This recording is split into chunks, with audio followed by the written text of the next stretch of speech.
Você sabia que há um novo perfil de investidor na Bolsa de Valores?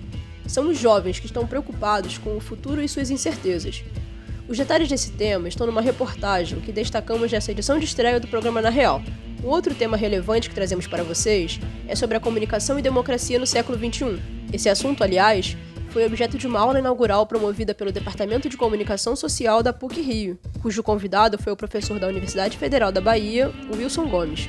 E para completar o Na Real de hoje, você vai ter uma síntese de alguns episódios mais relevantes ocorridos nessa semana e que foram destaque nas mídias eletrônica e impressa.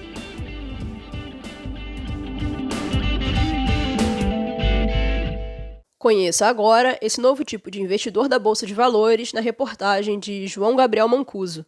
Mesmo em um cenário de crise econômica, o número de pessoas investindo na Bolsa de Valores no Brasil não para de crescer. Se em 2017 a Bovespa registrava cerca de 600 mil investidores, em outubro de 2020 esse número já chega a mais de 3 milhões. Em apenas 3 anos houve um crescimento de mais de 500%. Para Gilberto Coelho, que tem MBA em Finanças pela FGV e investe na Bolsa desde 1989, o principal fator para isso acontecer se deve à diminuição brusca dos juros a partir da taxa Selic. A Selic é a taxa básica de juros da economia brasileira. Todos os juros são definidos por ela, desde os de empréstimos até os de investimentos. De 2017 para cá, o Banco Central vem diminuindo essa taxa, tendo ela caído de 12% à época para 2% agora. Como explica Gilberto Coelho, essa diminuição fez com que as pessoas deixassem de investir em renda física, como a poupança, para se arriscar mais na bolsa. Isso trouxe para o investidor uma perda de receita, de rendimento bem significativo. O brasileiro já vinha acostumado com juros altos e ter remuneração dos seus investimentos.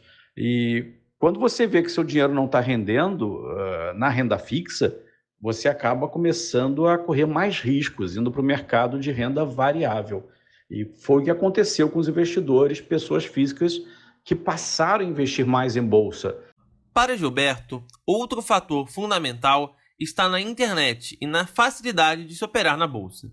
Se antigamente era necessário estar em corretoras de investimentos, hoje é possível verificar dados e fazer a compra e venda de ações com a palma da mão. Já existia uma certa facilidade por parte do mercado em investimentos por pessoa física através das corretoras via home broker, né? Muito fácil abrir uma conta, tudo digitalizado, você ter acesso por celular, não só computador, bem diferente do que você tinha antes dos anos 2000, lá para trás, antes do mercado ser eletrônico, quando você tinha que ligar para uma corretora, levar os documentos todos, assinar cartório e depois ligar para a mesa de uma corretora, falar com o corretor, né? Isso não existe mais. Então o mercado ele teve uma evolução tecnológica. Hoje você não vai numa sala de corretora fisicamente, você fica ligado via sistema eletrônico, ouvindo alguém lá falando, você está saindo dados macroeconômicos, né?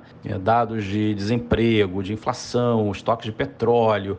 Uma pessoa que entrou recentemente na Bolsa de Valores foi o estudante de Relações Internacionais Matheus Lemos, de 21 anos. Ele diz ter começado a se interessar pelo tema por influência de amigos e fez sua primeira compra no mercado em 2019. Os principais fatores para Matheus ter começado nesse universo são a diversificação dos seus investimentos e a busca por uma saúde financeira após a aposentadoria.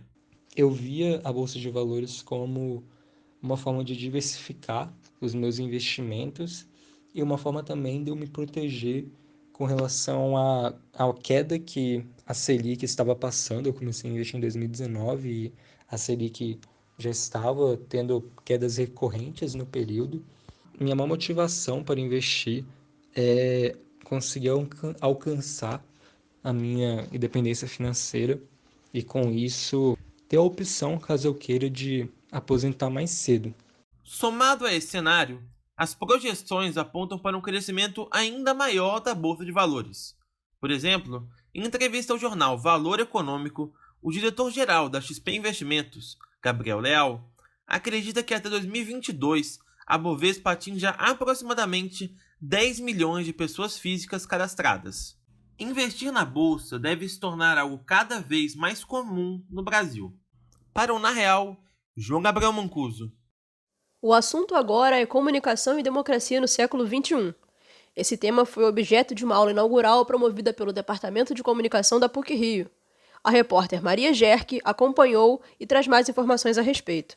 Comunicação e democracia no século XXI. Esse foi o tema da aula inaugural proferida pelo professor Wilson Gomes, da Universidade Federal da Bahia, UFBA, a convite do Departamento de Comunicação da PUC-Rio. Em pouco mais de uma hora, o autor de Democracia no Mundo Digital, História, Problemas e Temas, discutiu sobre o papel fundamental da comunicação na vida do cidadão, assim como sua relação direta com a política e o bem-estar social.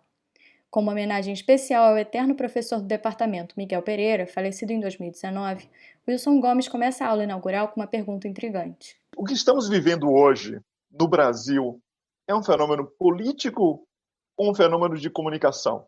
Dito de outra maneira, o que eu quero fazer é destacar uma coisa que aparentemente escapa às pessoas. A gente trata os fenômenos, nós estamos vivendo como um fenômeno de política, portanto tem que ter alternativas políticas, tem que ser resolvido politicamente. Nós já temos o fenômeno, nós estamos vivendo como um problema de democracia, que deve ser resolvido pelos teóricos da democracia e pelos aqueles que fazem a democracia, portanto. E achamos que é um problema de saúde pública, que deve envolver as pessoas que trabalham com saúde pública, e não um problema de comunicação. E a minha tese hoje é demonstrar para vocês que, na verdade, não se trata de um problema de comunicação. O que vem primeiro? Os fatos ou o enquadramento dos fatos? Os fatos ou a agenda setting? Para ilustrar esse questionamento, o professor Wilson destacou a situação atual da pandemia, na qual existe uma crescente dicotomia sobre a quem pertence o problema do coronavírus. A mídia seria tão responsável quanto o governo e os sistemas de saúde? Para ilustrar esse caso, a pandemia. Ninguém pode negar que esse é um problema para epidemiologistas resolver, virologistas resolver e outros cientistas da área de saúde, certo? Então, a área de saúde tem que resolver esse problema. Eles se devem enfrentar, eles devem estudar isso. Ok, não tem dúvida nenhuma. Ou é um problema para os operadores da ciência, ou seja, para médicos e para enfermeiros, para gestores públicos, que tem que resolver o problema. Então, é a área de saúde que resolva, ela que lute. É também um problema econômico, né? Parece, portanto, que é um problema que não nos diz respeito, nós da comunicação. Mas o problema que nós estamos enfrentando é igualmente um problema de comunicação. O problema começa com a politização mundial, né, mas também muito brasileira, da pandemia pela extrema-direita mundial. Além disso, uma das questões mais interessantes abordadas pelo professor durante a palestra foi a relação do crescimento de movimentos de extrema-direita no enfrentamento da pandemia. À primeira vista, essa questão parecia um pouco dúbia. Afinal, que relação poderia ser estabelecida entre o combate ao coronavírus e movimentos pró-governo de direita, que teve índice de 54% de rejeição com relação ao enfrentamento da pandemia, segundo o Datafolha de março de 2021? Wilson desenvolve. O vírus dessa pandemia se espalhou justo no momento da máxima expansão de governos e de movimentos de extrema-direita no mundo. E a extrema-direita, com suas características, ou seja, populista, a extrema-direita é identitária, a nova extrema-direita é digital. É essencialmente um fenômeno de comunicação. Ah, mas é um fenômeno de política. Sim, é também um fenômeno de política. É claro que é um fenômeno de política. Mas é um fenômeno de política pela comunicação. Se você tirar a comunicação, não sobra. Assim, fica claro que essa relação ocorre de uma maneira quase absurda, mas que faz total sentido. A extrema-direita é um fenômeno da comunicação. Tal qual trabalha a mídia, difundindo e apresentando narrativas, os movimentos de extrema-direita se aproveitam desse recurso em prol da apelação pela sensibilidade do público. Com isso, podemos identificar principalmente as inúmeras e famosas fake news do WhatsApp e a crescente demonização da esquerda, que combina o ódio brasileiro ao governo PT e a necessidade de evangelização presente no governo Bolsonaro. Wilson explica essa questão e comenta ainda que, no meio a tanto caos, é justamente a comunicação e a propagação de informações verídicas que trarão a solução. A posição da extrema-direita é tão desafiadora, né, desafiante, se preferem, com relação àquilo que é o patamar estabelecido, digamos, intelectual, político e democrático das sociedades contemporâneas, introduz um ceticismo sobre todas as outras autoridades epistêmicas. O jornalismo de apuração, o jornalismo de referência, precisa ser demolido para poder construir em seu lugar uma ecologia midiática de extrema-direita. De alguma maneira, o jornalismo começou a comportar-se jornalisticamente novamente no Brasil e a produzir, ao invés de jogar o jogo político, uma grande parte do jornalismo jogava o jogo político, se entregou gostosamente, né, ao jogo político e passou a jogar o jogo jornalístico. Com isso, ele termina a palestra, acima de tudo, a mostrar a todos os presentes que ainda há uma luz no fim do túnel: a comunicação e a defesa pela democracia no século XXI.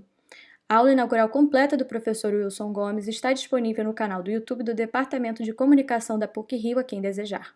Maria Gerck para o Na Real. E para finalizar essa edição do Na Real, trazemos para vocês os assuntos que mais se destacaram na mídia ao longo da semana. Pílulas da semana. Não são só os ricos que leem livros no Brasil. As faixas mais pobres também são leitoras. Segundo uma reportagem do jornal Folha de São Paulo, há dados e relatos que constatam essa afirmativa.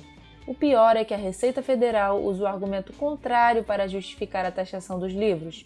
Uma pesquisa denominada de Retratos da Leitura no Brasil, na sua edição mais recente, constatou que 46% das pessoas com renda familiar de menos de um salário mínimo são leitoras.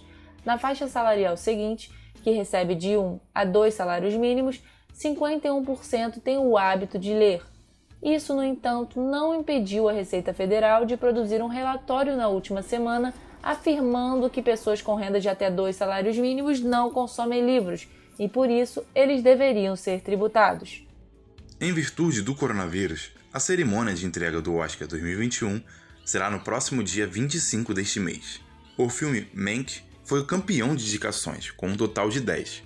O ator, diretor e roteirista Chadwick Boseman, que morreu no ano passado, pode receber o prêmio póstumo pela sua atuação no filme A Voz Suprema do Blues. E pela primeira vez em 93 edições do Oscar, 2 mulheres concorrem à estatueta de melhor direção. Segundo a organização, a cerimônia será presencial, mas por conta da pandemia, a transmissão ao vivo vai acontecer de vários locais diferentes. Não seria nenhum exagero imaginar uma dobradinha brasileira no pódio de Tóquio na estreia olímpica do surf em julho. Gabriel Medina e Ítalo Ferreira estão hoje em um nível bem acima dos demais no circuito mundial de surf. A dupla brasileira dominou sem concorrência a segunda etapa da temporada no último fim de semana em Newcastle, na Austrália. Dessa vez, Ítalo derrotou Medina, dando troco pela semifinal perdida em dezembro. A dupla, junto com Silvana Lima e Tatiana Weston Webb, vai representar o Brasil nos Jogos Olímpicos de Tóquio, em ondas que podem ser bem parecidas com essas do evento australiano do último fim de semana. Ainda na área de esportes, 8 equipes brasileiras conheceram na semana que passou seus adversários para a disputa da Copa Libertadores da América, cujo início está previsto para o próximo dia 20. Os times estão distribuídos em 8 grupos de 4 equipes cada. Os brasileiros que estão na Libertadores deste ano são Flamengo, Fluminense, Palmeiras, São Paulo, Santos, Grêmio, Internacional e Atlético Mineiro. Entraram em vigor nesta semana as novas mudanças na Lei de Trânsito. Dentre as alterações estão a ampliação de 20 para até 40 pontos do limite para a suspensão da Carteira Nacional de Habilitação e o aumento da validade do documento. Com isso, a partir de agora, para motoristas com menos de 50 anos, a CNH vai valer por 10 anos. Para condutores com idade superior a 50 e inferior a 70 anos, a validade será de 5 anos, e para acima de 70 anos, a validade será de 3 anos. E por hoje é só. O programa Na Real é produzido por estagiários da Rádio PUC, com a supervisão de Célio Campos. Lembramos que a Rádio PUC faz parte do Comunicar, cuja coordenação é de Lilian Sabac. Até a próxima semana!